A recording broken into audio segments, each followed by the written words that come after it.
Hello friends, welcome to optimistic studies. Optimistic studies में आप सभी का स्वागत है।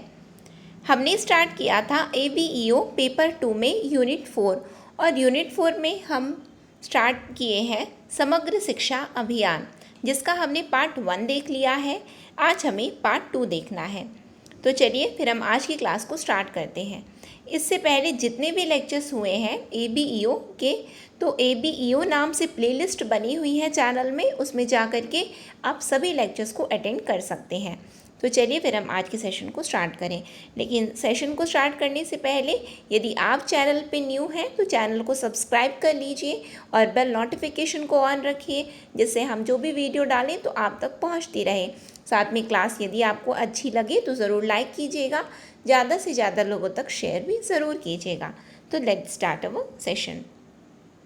ये हमारा ABEO पेपर 2 का कंप्लीट कोर्स है, जो कि हमारे मोबाइल ऐप में चल रहा है। यदि आप इच्छुक हैं इस कोर्स को ज्वाइन करने के लिए तो आप बिल्कुल ज्वाइन कर सकते हैं। अधिक जानकारी के लिए आप हमें दिए गए नंबर पर व्हाट्सअप भी कर सकते हैं, कॉल भी करके जिस भी प्रकार की कोई भी जानकारी यदि आपको चाहिए तो आप ले सकते हैं। तो चलिए फिर हम आज की सेशन को स्टार्ट करते हैं। हमने 3rd पॉइंट तक देखा था, यानी कि हमने 3 पॉइंट देखा है। किसके अंतर्गत? तो समग्र शिक्षा अभियान के अंतर्गत। मैंने क्या आपको बताया था कि समग्र शिक्षा अभियान एक पृष्ठभूमि है। किसकी पृष्ठभूमि है? तो नई शिक्षा नीति की पृष्ठभूमि है। क्यों? क्योंकि इस अभियान के अंतर्गत जितनी भी बातें बताई गई हैं, बोली गई हैं, प्रस्ताव रखे गए हैं, उन सभी बातों को नई शिक्षा नीति के अंतर्गत सम्मिलित किया गया है। ठीक है, तो चलिए फिर हम स्टार्ट करते हैं। 4th पॉइंट हमारा क्या बोलता है? तो focus on digital education, digital शिक्षा पर ध्यान देने की बात कही गई है। तो सपोर्ट ऑपरेशन डिजिटल बोर्ड, क्या बताया गया? Operation digital board in all secondary schools over a period of 5 years which will revolutionise education, easy to understand technology based learning classrooms will become flipped classroom, technology based classroom will become flipped classroom। flipped classroom का मतलब समझते हो क्या होता है? flipped classroom का मतलब होता है कि ये पेज पलट गया ना, अब ये देखो ये पेज आ गया, फ्लिप हो रहा है ना। तो डिजिटल बोर्ड में होता क्या है? यही होता है ना। तो बस वही बताया गया। याद करो, मैंने आपको ऑपरेशन ब्लैक बोर्ड किस में बताया था? तो 1986 की शिक्षा नीति ने ऑपरेशन ब्लैक बोर्ड लाया था। यदि पूछा जाएगा कि ऑपरेशन डिजिटल बोर्ड किस में बताया गया है, तो ऑपरेशन डिजिटल बोर्ड जो है समग्र शिक्षा अभियान में जो है इसका प्रस्ताव रखा गया है। क्या बताया गया है समग्र शिक्षा अभियान में? कि 5 वर्षों की अवधि में सभी माध्यमिक विद्यालयों में ऑपरेशन डिजिटल बोर्ड का समर्थन करना है, जो कि शिक्षा में क्या ला देगा? क्रांति ला देगा। और इससे होगा क्या? तो समझने में आसानी होगी। प्रौद्योगिकी आधारित शिक्षण कक्षाएं क्या बन जाएंगी? तो फ्लिप क्लासरूम बन जाएंगी। फ्लिप क्लासरूम का मतलब समझ में आ गया ना। देखो ये होता है फ्लिप करना। ठीक है, फिर enhanced use of digital technology in education through smart classrooms, digital boards and DTH channels. और क्या बताया गया? स्मार्ट क्लासरूम बना दो, डिजिटल बोर्ड का प्रयोग किया जाएगा और DTH चैनल्स का प्रयोग किया जाएगा, और इनके माध्यमों से शिक्षा में डिजिटल प्रौद्योगिकी का उपयोग बढ़ाना है, यानी कि डिजिटल टेक्नोलॉजी को हमें क्या करना है? इसका यूज़ हमें एजुकेशन में बहुत ज़्यादा एनहांस करना है। क्यों बताया गया है ये? क्योंकि इसमें से होगा क्या? जैसे कि कुछ चीज़ बच्चों को समझ में नहीं आ रही है, तो बिल्कुल उनको विजुलाइज करके उनको स्क्रीन में दिखा दीजिए कि अच्छा आप ये देख लीजिए, ये ऐसे होता है, ये ऐसा होता है। जब बच्चे चीज़ों को देखेंगे तो उनको और भी चीज़ें, क्या है ना कि हम जितनी ज़्यादा चीज़ें देखते हैं और सुनते हैं तो वो हमें ज़्यादा दिन तक याद रहता है, बजाय इसके कि हम वो चीज़ को अपने से एकदम पढ़ रहे हैं। ठीक है, हालांकि अपना लर्निंग स्टेटस सबका अलग अलग होता है। किसी को पढ़ के चीज़ें याद होती हैं, किसी को सुन के और देख के याद होती हैं, लेकिन अधिकतर ये माना गया है कि रिसर्च में ये माना गया है कि जितनी चीज़ें जब हम देखते हैं, अब जैसे कि आप रोड से निकल रहे हो, ठीक है, अब आप ना रोड में, एकदम रोड साइड में आप होर्डिंग्स देखें कि अच्छा सरकार की ना ये पहल चल रही है, सरकार ने ये योजना लाई। अब एग्ज़ाम में यदि वही क्वेश्चन आ गया ना तो आप बिल्कुल याद कर पाओगे, अच्छा मैंने वहाँ पे रोड में ऐसा देखा था कि इतना ये हो रहा है, ऐसा हो रहा है, ये वाली योजना लाई गई है, इसका ये रेट रखा गया, धान खरीदी का इतना है, इतना कुंटल हमारे यहाँ ये हुआ है, ये समर्थन मूल्य दिया जा रहा है, ये सब की होर्डिंग बिल्कुल रोड के किनारे लगी रहती। अब आपके दिमाग, आप वहाँ से निकलो, तेंदुपत्ता कितने में खरीदी कर रही है सरकार, इस तरीके की लगी रहती है कि ना, बिल्कुल लगी रहती है। तो जब चीज़ें आप देख लिए रहते हो तो एग्ज़ाम में यदि आ गया तो आप बिल्कुल वो गलत, वो फिर चीज़ें आपसे नहीं होंगी। तो बस वही बताया गया कि ये क्या है, जब हम बच्चों को किस में पढ़ाएंगे, डिजिटल बोर्ड यूज़ करके पढ़ाएंगे, यानी कि डिजिटल बना देंगे। क्या करना है हमको, डिजिटल टेक्नोलॉजी का यूज़ करना है एजुकेशन में, ये समग्र शिक्षा अभियान के अंतर्गत बताया गया है। क्लियर है, आप लोगों को समझ में आ रहा है। फिर digital initiatives like UDISE plus Shagun to be strengthened, ये क्या है, तो ये डिजिटल पहल है। डिजिटल पहल जैसे कि UDISE और शगुन, ये सब यदि पूछा गया कि ये किसके प्रकार हैं, तो बिल्कुल याद रखना कि UDSI प्लस शगुन ये क्या होते हैं, तो डिजिटल पहल हैं। ये क्या है, डिजिटल इनिशिएटिव्स लिए गए हैं। क्लियर है। फिर आगे आइए, स्ट्रेंथनिंग ऑफ ICT का मतलब क्या होता है, इंफॉर्मेशन कम्युनिकेशन एंड टेक्नोलॉजी। क्या करना है, स्ट्रेंथन कर देना है ICT का infrastructure in school from upper primary to higher secondary level, from upper primary to higher secondary level, उच्च प्राथमिक से उच्च माध्यमिक स्तर तक के स्कूलों में क्या करना है, ICT के बुनियादी ढांचों को मजबूत करना है। सूचना संचार और प्रौद्योगिकी, सूचना संचार एवं प्रौद्योगिकी के बुनियादी ढांचों को क्या करने की बात बताई गई है, तो उसके मजबूत करने की बात बताई गई है। तभी तो डिजिटल टेक्नोलॉजी को एजुकेशन में एनहांस कर पाएंगे। फिर फिफ्थ पॉइंट क्या है, स्ट्रेंथनिंग ऑफ स्कूल, स्कूलों का सुदृढ़ीकरण। तो स्कूलों का सुदृढ़ीकरण कैसे किया जाएगा, तो enhanced transport facility to children across all classes from 1 to 8 for universal access to school. अब बहुत बच्चे स्कूल नहीं आ पा रहे, क्यों नहीं आ पा रहे, कि क्या है ना कि हम जहाँ जिस रास्ते से जा रहे थे ना वहाँ पे ना पानी भर गया है, वहाँ की ना रोड सही नहीं, वहाँ पे ना ये वाली प्रॉब्लम हो रही। हमारे घर से ना स्कूल बहुत ज़्यादा दूर है, हम ना डेली जा नहीं सकते, इतने किलोमीटर हमें जाना पड़ रहा, बच्चे जा नहीं पा रहे। तो क्या बताया गया, हम ऐसा करेंगे कि बच्चों की सार्वभौमिक पहुंच के लिए हम पहली से लेकर के 8वीं तक सभी कक्षाओं के बच्चे के लिए हम उन्नत परिवहन की सुविधा कर देंगे, तब तो बच्चे आ पाएंगे। जब परिवहन की सुविधा होगी तो बिल्कुल बच्चे आ पाएंगे। तो ये बताया गया है इसमें, कब कहाँ से कहाँ तक समग्र शिक्षा में क्या बताया गया, तो पहली से लेकर के 8वीं तक के बच्चों को ट्रांसपोर्ट फैसिलिटी प्रोवाइड करवाने की बात समग्र शिक्षा अभियान के अंतर्गत बताई गई है। ठीक है। Composite school grant increased from 14,500 यानी कि 14,500 से 50,000 यानी कि ग्रांट बढ़ाने की बात बताई गई। इसको मैं एक्सप्लेन करूंगी, ठीक है।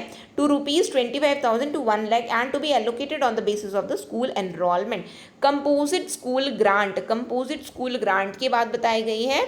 तो समग्र स्कूल अनुदान कितने रुपए, तो 14,500 50,000 से लेकर के 25,000 1 लाख तक बढ़ाया गया और यह स्कूल नामांकन के आधार पर आवंटित किया जाना है।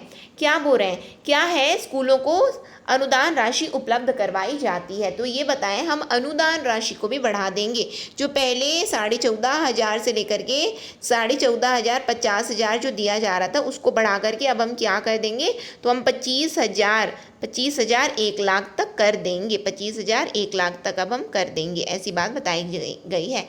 जो स्कूलों को अनुदान राशि उपलब्ध करवाई जाती है, जो दी जाती है, तो उसी को बढ़ाने की बात बताई गई है। 14,500 से 50,000 से लेकर के अब हम उसको कितना कर देंगे, 25,000 से लेकर के 1 लाख तक अब हम अनुदान देंगे। समझ में आ रहा है आप लोगों को। पहले कितना था कि न्यूनतम 14,500 अधिकतम 50,000, अब क्या, तो न्यूनतम 25,000 अधिकतम 1 लाख तक का अनुदान उपलब्ध करवाया जाएगा। इस समग्र शिक्षा अभियान के अंतर्गत ऐसा प्रस्ताव रखा गया है। ठीक है। स्पेसिफिक प्रोविजन फॉर स्वच्छता इनिशिएटिव्स सपोर्ट स्वच्छ विद्यालय। स्वच्छता गतिविधियों के लिए विशिष्ट प्रावधान जैसे कि स्वच्छ विद्यालयों का समर्थन करना है। Improve quality of infrastructure in government school, सरकारी स्कूलों में बुनियादी ढांचे की गुणवत्ता में सुधार लाना है। क्यों? क्योंकि देखा गया कि सरकारी स्कूल में कि ये क्लास देखो, छत यहाँ से टूटी हुई है, यहाँ से पानी टपक रहा है, पानी बरसात के मौसम में यहाँ से पानी टपक रहा है, बच्चे ठीक से बैठ नहीं पा रहे। तो बताए गए हैं, क्या बताया गया कि हमें ना क्वालिटी ऑफ इंफ्रास्ट्रक्चर को क्या करना है, इम्प्रूव करना है। कहाँ के? तो गवर्नमेंट स्कूल्स के। क्यों? क्योंकि वहीं तो दिक्कत होती है ना, बुनियादी ढांचे की दिक्कत। प्राइवेट स्कूल में थोड़ी ना होगी, प्राइवेट स्कूल की होगी तो वो तो बनवा लेंगे, ठीक है, वो तो बनवा लेंगे। लेकिन गवर्नमेंट स्कूल के बारे में बताया गया कि वहाँ के भी बुनियादी ढांचों में क्या करना है, तो वहाँ पे भी सुधार लाना है। फिर उसके बाद फोकस ऑन गर्ल एजुकेशन, बालिका शिक्षा पर ध्यान देने की बात इसमें बताया गया। क्या बताया गया है, ध्यान से देखिएगा, है ना। Upgradation of Kasturba Gandhi Balika Vidyalaya from class 6 to 8 to class 6 to 12 upgrade करना है। क्या बताया गया? पहले कस्तूरबा गांधी बालिका विद्यालय कहाँ तक से कहाँ तक थी? 6वीं से लेकर के 8वीं तक बस थी।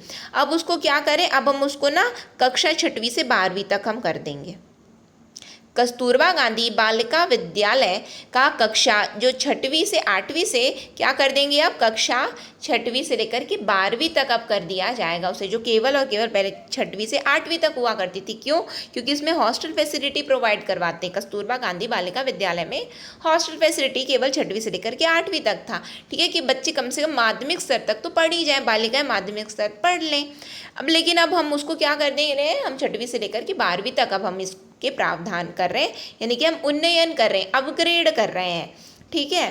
फिर क्या है, self defence training for girls from upper primary to senior secondary stage, यानी कि बच्चों को क्या करवाना है, बच्चों को आत्मरक्षा प्रशिक्षण भी। कौन बच्चे? तो लड़कियों को, है ना। तो लड़कियों के लिए आत्मरक्षा प्रशिक्षण की बात बताई गई है इसके अंतर्गत। और वो कहाँ से कहाँ तक की लड़कियां हैं, तो उच्च प्राथमिक से वरिष्ठ माध्यमिक स्तर की लड़कियों के लिए आत्मरक्षा प्रशिक्षण की बात बताई गई है। फिर क्या, enhanced commitment to Beti Bachao Beti Padhao, यानी कि क्या करेंगे हम बेटी बचाओ बेटी पढ़ाओ के प्रति बड़ी प्रतिबद्धता दिखाएंगे। यानी कि हम बिल्कुल अब इसको क्या करना है कि बेटियों को बचाना भी है, बेटियों को पढ़ाना भी है, ठीक है। इसीलिए क्यों? क्योंकि लोगों को दिक्कत हो जाती कि नहीं कि ऐसा है, ये है, वो है। तो अब क्या बताया गया है कि हम बिल्कुल क्या कर रहे हैं, हम बेटियों को उनके लिए आत्मरक्षा के प्रशिक्षण भी देंगे। हम कस्तूरबा गांधी बालिका जो विद्यालय जो 6वीं से 8वीं तक केवल हुआ करते थे, अब हम उन्नयन कर दें, हम अपग्रेड कर दे रहे हैं, हम 6वीं से 12वीं तक उसको कर देंगे, ठीक है। और फिर उसके बाद क्या बताया गया, फोकस ऑन इंक्लूजन। अब इंक्लूजन की बात बताई गई है तो समावेशन पे भी ध्यान दे रहे हैं। अब समावेशन में किस तरीके से ध्यान देंगे, आइए देखते समझते हैं। Allocation for uniforms under RT act enhanced from ₹400 to 600 पर चाइल्ड पर एनम, यानी कि RT अधिनियम के तहत कपड़े के लिए आवंटन ₹400 से 600 प्रति बच्चा प्रति वर्ष बढ़ाया जाएगा। इसके अंतर्गत समग्र शिक्षा अभियान के अंतर्गत क्या बताया गया है कि जो शिक्षा का अधिकार अधिनियम बोलता है कि बच्चों को यूनिफॉर्म प्रदान करो, ठीक है, बच्चों के लिए यूनिफॉर्म होना चाहिए, बच्चों के लिए स्कूल ड्रेस होनी चाहिए। तो उसके लिए जो राशि उपलब्ध करवाई जा रही थी ना, तो अब हम उसको भी बढ़ा दे रहे, जो केवल और केवल 400 रुपये प्रति बच्चा प्रति वर्ष दी जा रही थी, अब हम उसको बढ़ा करके क्या कर देंगे, हम 600 रुपये प्रति बच्चा प्रति वर्ष कर देंगे। ऐसा प्रस्ताव रखा गया है समग्र शिक्षा अभियान के अंतर्गत। बताओ, अब हमने कल पढ़ा है, इसमें क्या है, समग्रता पर ध्यान दिया जा रहा है। किसमें? समग्रता पर, नाम में ही इसके अर्थ निहित हैं, ठीक है। फिर क्या है, allocation for text books under RT act enhanced from ₹150 to 250 to 250 to 400 पर चाइल्ड पर एनम। क्या बताया गया कि RT अधिनियम के तहत शिक्षा का अधिकार अधिनियम के तहत पाठ्य पुस्तकों के लिए आवंटन रुपए, जो कि पहले कितना था, 150 से लेकर के 150 से 250 दे देंगे, तो अब उसको बढ़ा करके 250 से 400 कर दिया जाएगा, 250 से 400 कर दिया जाएगा, यानी कि न्यूनतम और ये अधिकतम है, ठीक है, ये न्यूनतम और ये अधिकतम है प्रति बच्चा प्रति वर्ष। किसके लिए? तो पाठ्य पुस्तकों के लिए। यदि पूछा जाएगा समग्र शिक्षा अभियान के अंतर्गत यूनिफॉर्म के लिए कितनी राशि दी जाएगी, तो यूनिफॉर्म के लिए 400 से बढ़ा करके 600 कर दे रहे हैं। पुस्तकों की बात की जाएगी तो 150 250 से बढ़ा करके 250 400 कर देंगे, याद रखेंगे ना आप लोग। फिर उसके बाद अनुदान राशि उसी तरीके से याद रखना, और लाइब्रेरी का कल मैंने बताया था तो उसको भी आप लोग याद रखेंगे। यदि आपने प्रीवियस लेक्चर्स नहीं देखे तो पहले उसको देखिए, उसके बाद में इसे देखिए, तब जा करके आपको समझ में आएगा, अदरवाइज समझ में नहीं आएगा। ठीक है, फिर क्या, energise text books to be introduced, सक्रिय पाठ्य पुस्तकें पेश की जाएंगी। सक्रिय पाठ्य पुस्तकें मतलब कि जो ऊर्जा प्रदान करे, ऊर्जा प्रदान करे मतलब कि कुछ ना कुछ जिससे बच्चे सीखें, ये नहीं कि मतलब बच्चों का केवल बस अरे ये कौन सी पुस्तक है यार, याद ही नहीं हो रही है, ऐसा है। तो क्या बताया जा रहा है, हम पाठ्य पुस्तकें भी कैसे करेंगे, हम अच्छी अच्छी पाठ्य पुस्तकें भी बच्चों के सिलेबस में ऐड करेंगे। ठीक है, फिर क्या, allocation for children with special needs increased from ₹3000 to 3500 पर चाइल्ड पर एनम। यहाँ पे बताया गया विशेष आवश्यकता वाले बच्चों के लिए आवंटन 3000 से 3500 प्रति बच्चा प्रति वर्ष बढ़ाया जा रहा है। ये किसके लिए है, तो स्पेशल नीड्स, जिसको विशेष आवश्यकता होती है जिन बच्चों को, ठीक है, तो उनके लिए ये राशि जो पहले 3000 दी जा रही थी तो उससे बढ़ा करके 3500 कर दी जाएगी। क्लियर है आप लोगों को।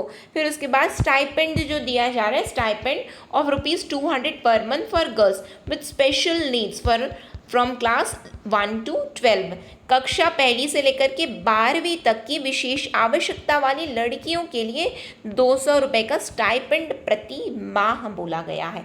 प्रति माह ₹200 का स्टाइपेंड भी दिया जाएगा। ठीक है, किसके लिए है ये, ऐसी लड़कियां जिन्हें विशेष आवश्यकता है। ठीक है, तो विशेष आवश्यकता वाली लड़की, यहाँ पे कैटेगराइज नहीं किया है कि कौन लड़कियां विशेष आवश्यकता की हैं, यहाँ पे कौन बच्चे विशेष आवश्यकता, बस विशेष आवश्यकता बताया गया। स्पेशल नीड्स है जिसको, तो उनके लिए स्टाइपेंड भी दिया जाएगा लड़कियों के लिए। ये याद रखना है ना, ₹200 प्रति माह का स्टाइपेंड है, कक्षा पहली से लेकर के 12वीं, किसके लिए, तो केवल लड़कियों के लिए है ये। इस तरीके से छोटे छोटे पॉइंट्स में भी क्वेश्चन पूछे जा सकते हैं जो कि बिल्कुल आपको याद होनी चाहिए। ठीक है, फिर क्या है, 3000 से 3500, ये किसके लिए है, तो विशेष आवश्यकता वाले बच्चों के लिए है, प्रति बच्चा प्रति वर्ष की बात बताई गई है। ठीक है, फिर आगे आ जाते हैं हम। फिर focus on skill development, skill development की यहाँ पे बात हो रही है, कौशल विकास की बात हो रही है, तो उस पर ध्यान देना है। तो उच्च प्राथमिक स्तर पर व्यावसायिक कौशल के लिए एक्सपोजर बढ़ाया जाएगा, यानी कि व्यावसायिक कौशल उच्च प्राथमिक स्तर पर जब बच्चे पहुँच जाएंगे तो exposure to vocational skill at upper primary level would be extended, upper primary level would be extended.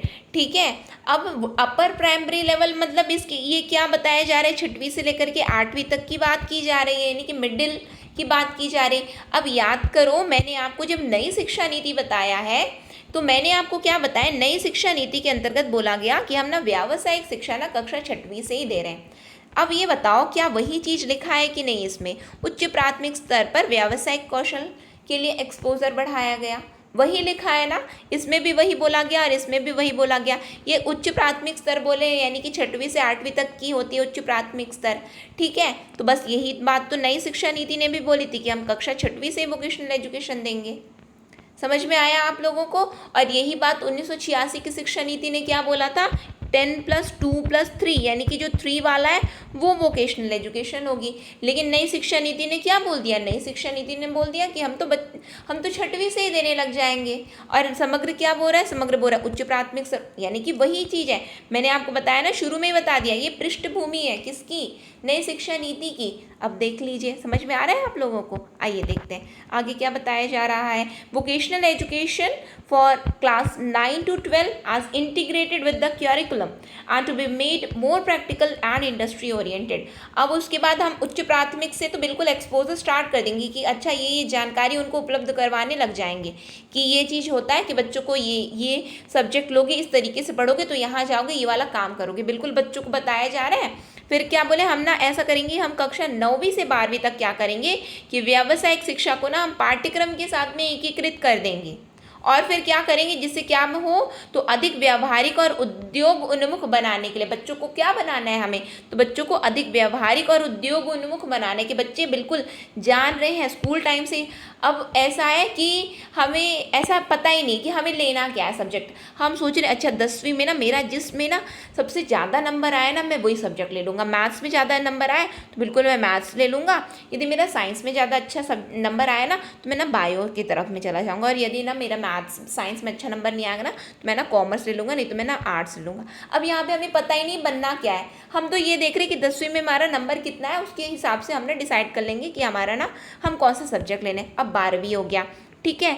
अब ये लग रहा है क्या करें, बी कर लें, बीएससी कर लें, बीकॉम कर लें, क्या कर लें समझ में नहीं। अच्छा ऐसा करते हैं कि हम ना फॉर्म डाल लेते हैं, ये वाले कॉलेज में भी डाल लेते, वो वाले कॉलेज में भी डाल लेते, जहाँ भी मेरा नाम आ जाएगा, जिस भी लिस्ट में मेरा नाम आ जाएगा हम चले जाएंगे, ठीक है। अब काउंसलिंग हुई है स्कूल में, सॉरी कॉलेज में काउंसलिंग, मतलब हमें पता ही नहीं हमें करना क्या है, ठीक है। अब ठीक है, हमने ना बीएससी कर लिया, हमने ना बीकॉम कर लिया, अब ये 3 साल तो हमने पढ़ लिया, अब ये समझ में नहीं आ रहा है करें क्या, एमएससी करें या नहीं करें, एमकॉम करें या नहीं करें, समझ में नहीं आ रहा है क्या करना है। चलो ठीक है 2 साल का है ना, कर लेते हैं। अब ये भी कर लिए, अब यहीं पे जो 3 साल हुआ था बीएड करें या नहीं करें, ये यहाँ पे ये चीज़ करें। अच्छा ऐसा करते हैं हम ना पीएससी की तैयारी करने लग जाते हैं, मतलब हमें पता ही नहीं है कि करना क्या है, हम तो मतलब सिचुएशनल है ना कि अच्छा ये करना है कि नहीं करना है, ऐसा करना है कि नहीं करना है। यहाँ पे क्या बताया गया कि बच्चों को पहले से बता दो, 6वीं से क्या करो, अपर प्राइमरी यानी कि उच्च प्राथमिक से उनको बताने लग जाओ कि ये करोगे ना ये व्यावसायिक शिक्षा होती। एक्सपोजर, एक्सपोजर मतलब दिखाना, उनको जानकारी उपलब्ध करवाना स्टार्ट कर दो बिल्कुल। अब 9वीं से क्या करो, 9वीं से लेकर 12वीं तक बच्चों को बिल्कुल पाठ्यक्रम के साथ में जोड़ दिया जाए व्यावसायिक शिक्षा। फिर जब ऐसा कर दिया जाएगा तो बच्चे क्या बनेंगे, व्यावहारिक, यानी कि सब कुछ जान लिए, सीख लिए, और एकदम पढ़ेंगे कैसे कि अच्छा मेरे को ना ये इधर पे ही करना है, मुझे ना यहीं पे जाना है, मैं बिल्कुल उसी के अकॉर्डिंग बिल्कुल पढ़ूंगा जिससे मेरा डायरेक्टली सिलेक्शन हो जाए। समझ में आया, यानी कि कौशल विकास पर जोर दिया जा रहा है ना, हाँ बिल्कुल दिया जा रहा है। रीएनफोर्स एम्फेसिस ऑन कौशल विकास, कौशल विकास करने पे ध्यान दिया जाए, उस पर जोर दिया गया है समग्र शिक्षा अभियान के अंतर्गत। आप लोगों को समझ में आ रहा है कि नहीं ये चीज़, कहीं पे आप लोगों को कुछ चीज़ ना समझ में आया ना, आप लोग बिल्कुल कमेंट सेक्शन में पूछिए कि ये चीज़ मुझे समझ में नहीं आई है, मैं बिल्कुल अपनी ओर से पूरी कोशिश करूँगी कि आप लोगों को चीज़ें समझ में आ पाएँ, ठीक है। फिर क्या है, focus on sports and physical education, खेल और शारीरिक शिक्षा पर ध्यान देने की बात बताई गई है। तो sport education to be an integral part of the curriculum, इसमें बोला गया कि हम ऐसा करेंगे कि खेल शिक्षा को ना पाठ्यक्रम का अभिन्न अंग बना देंगे, यानी कि पाठ्यक्रम में ही सम्मिलित कर देंगे हम खेल शिक्षा को, ठीक। फिर उसके बाद में every school will receive sports equipment at the cost of ₹5,000 for primary school, ₹10,000 for upper primary school, and up to ₹25,000 for secondary and senior secondary school to inculcate and emphasize relevance of sports। प्रत्येक school को खेल के उपकरण रुपए की लागत से प्राप्त होंगे, यानी कि क्या बताया जा रहा है, हम क्या करने वाले हैं, हम ना पाठ्यक्रम में ही खेल जोड़ देंगे, खेल की शिक्षा जोड़ दिए, बिल्कुल जोड़ तो दिए, लेकिन खेल की शिक्षा तो आप तब जोड़ोगे ना जब खेल के उपकरण होंगे। अब स्कूल में इक्विपमेंट्स ही नहीं तो बच्चे खेलें क्या, अब वहाँ पे कुछ है ही नहीं तो बच्चे क्या खेलें। तो बोले कि चिंता मत करो, हम ना उसके लिए भी प्रावधान कर दे रहे हैं। और वो क्या प्रस्ताव रखा गया, तो बोले कि प्राथमिक स्तर पर प्राथमिक विद्यालयों में ना हम क्या कर रहे हैं कि 5,000 रुपये जो है 5,000 तक के हम, जिससे आप ना खेल सामग्री खरीद सको, तो 5,000 रुपये की हम 5,000 रुपये उपलब्ध करवाएंगे। Every school receive sports equipment at the cost of, यानी कि 5,000 तक का हम खेल सामग्री उपलब्ध करवाएंगे, 10,000 तक का हम उच्च प्राथमिक विद्यालयों में, फिर 25,000 तक का माध्यमिक एवं वरिष्ठ माध्यमिक विद्यालयों में हम प्रदान करवा रहे हैं। समझ में आया आप लोगों को, तब जा करके, यानी कि हवे हवे में बात नहीं है कि ऐसा कर लेना वैसा कर लेना, बिल्कुल पैसे देने की बात बताई जा रही है यहाँ पे। फिर क्या है, फोकस ऑन रीजनल बैलेंस, क्षेत्रीय संतुलन पर ध्यान की भी बात बताएं। प्रमोट बैलेंस्ड एजुकेशनल डेवलपमेंट, संतुलित शैक्षिक विकास को बढ़ावा दिया जा रहा है। संतुलित शैक्षिक विकास, तभी तो बोले ना निःशुल्क होगी, गुणवत्तापूर्ण होने वाली है, और क्या होने वाली, समान शिक्षा की बात की गई है। किसके अंतर्गत, इसके अंतर्गत समग्र शिक्षा अभियान। कौन सा गोल है, याद करो मैंने कल पढ़ाया है आपको, कौन सा गोल है ये, एसडीजी कौन सी गोल के अंतर्गत जो मैंने बताई, निःशुल्क समान गुणवत्ता शिक्षा के प्रावधान किस में बोले गए हैं, तो एसडीजी 4.1 में बोला गया है। और हमने क्या पढ़ा था, 4.5 पढ़ा था, उसमें क्या बोला गया था कि दिव्यांगों के लिए और किसी के साथ में डिस्पैरिटीज नहीं होनी चाहिए, यानी कि आप भेदभाव समाप्त करने की बात बताई गई। किस में बताया गया, तो 4.5 में बताया गया। याद है कि भूल गए हो, भूलना नहीं है आप लोगों को, है ना। मेरा ये मानना है, आप लेक्चर देख रहे हो एकदम अटेंटिव होकर के सुनेंगे और कुछ भी मैं आपको भूलने ही नहीं दूंगी। आपको, आप भूल कैसे सकते हैं, आप भूलने, मतलब कि यदि आप मेरे साथ जुड़े हैं तो बिल्कुल आप भूलेंगे नहीं, आपको चीज़ें याद होंगी, डेफिनेटली होंगी, ठीक है। फिर क्या है, preference to educationally backward blocks educationally backward blocks, left wing extremism affected districts, special focus districts, border areas and 117 aspirational districts identified by the NITI Aayog. यहाँ पे बताया गया ना कि क्या बात बताई गई कि हमें ना रीजनल बैलेंस यानी कि हमें रीजनल यानी कि बैलेंस्ड एजुकेशन डेवलपमेंट करनी। बैलेंस्ड एजुकेशन डेवलपमेंट अब ये देखिए, अब आप ये बताइए कि जो लेफ्ट विंग एक्सट्रीमिज्म जो अफेक्टेड डिस्ट्रिक्ट है, जैसे कि ये हो गया हमारा बस्तर संभाग हो गया, ठीक है। बस्तर संभाग का मतलब कि अधिकतर जो एरिया है वो क्या है, जो नक्सल प्रभावित क्षेत्र है, तो वहाँ तो शिक्षा का अभाव है, वहाँ तो सही रूप से बच्चे मतलब शिक्षित हो नहीं पाते। क्यों? क्योंकि होने ही नहीं देते ना वहाँ के बच्चों को लोग शिक्षित, होने ही नहीं देना चाहते वो लोग शिक्षित। तो वहाँ पे ध्यान देंगे हम। वामपंथी उग्रवाद से प्रभावित जिले, विशेष फोकस वाले जिले, सीमावर्ती क्षेत्र हो गए और शैक्षिक रूप से जो पिछड़े ब्लॉक हो गए वो, और 117 आकांक्षी जिले जिसे नीति आयोग ने जिसको क्या किया है, वरीयता, तो इनको क्या किया जाएगा, इनको वरीयता प्रदान की जाएगी। इनको क्या किया जाएगा, इनको प्रेफरेंस में रखा जाएगा कि यहाँ पे हमें क्या करना है, हमें शिक्षा के क्षेत्र में विकास लाना है, ऐसी बात बताई गई। तभी यहाँ पे ये बोल रहे हैं कि हम ना अब एजुकेशन में ना रीजनल बैलेंस लाएंगे, क्षेत्रीय संतुलन पे अब हम ध्यान देंगे। समझ में आया? तो ये जो है 10 पॉइंट्स थे जो कि किसके अंतर्गत हमने देख लिए, तो हमने देख लिए हैं समग्र शिक्षा अभियान के अंतर्गत। ठीक है, अभी इसका एक और पार्ट आना बचा है, मतलब अभी भी ये कंप्लीट नहीं हुआ है, थोड़ा पार्ट और बचा है। ठीक है, तो उसको भी हम देखेंगे तो फिर हमारा समग्र शिक्षा अभियान कंप्लीट हो जाएगा। उसके बाद फिर हम नेक्स्ट टॉपिक को स्टार्ट करेंगे। ठीक, तो ये सेशन यदि आपको अच्छा लगा हो तो ज़रूर लाइक कीजिएगा, ज़्यादा से ज़्यादा लोगों तक शेयर भी ज़रूर कीजिएगा। और यदि आपने चैनल को सब्सक्राइब नहीं किया है तो चैनल को भी सब्सक्राइब कर लीजिए और बेल नोटिफिकेशन को ऑन रखिए, जिससे हम जो भी वीडियो डालें तो आप तक पहुंचती रहे। नेक्स्ट सेशन में फिर हम बहुत जल्द मिलेंगे। नेक्स्ट सेशन तक के लिए optimistic learning. Thank you for the session.